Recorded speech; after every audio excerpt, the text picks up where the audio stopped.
Hi guys, in today's video I'm going to show you how to add social media links into your TikTok account. So when people visit your TikTok, they will be able to follow you on the other social medias as well. So you will be able to grow at the same time on different platforms. Let's launch the TikTok app first. Then you want to go ahead and click on the lower right corner at your profile icon. And when you're at your own profile, you want to refresh the page.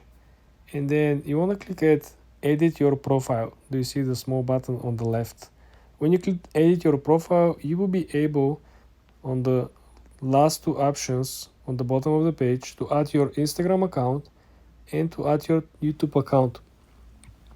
When you add them, they will appear as a small icon over here on your profile. So when people come over, they will be able to click on them and go and follow you on Instagram or YouTube.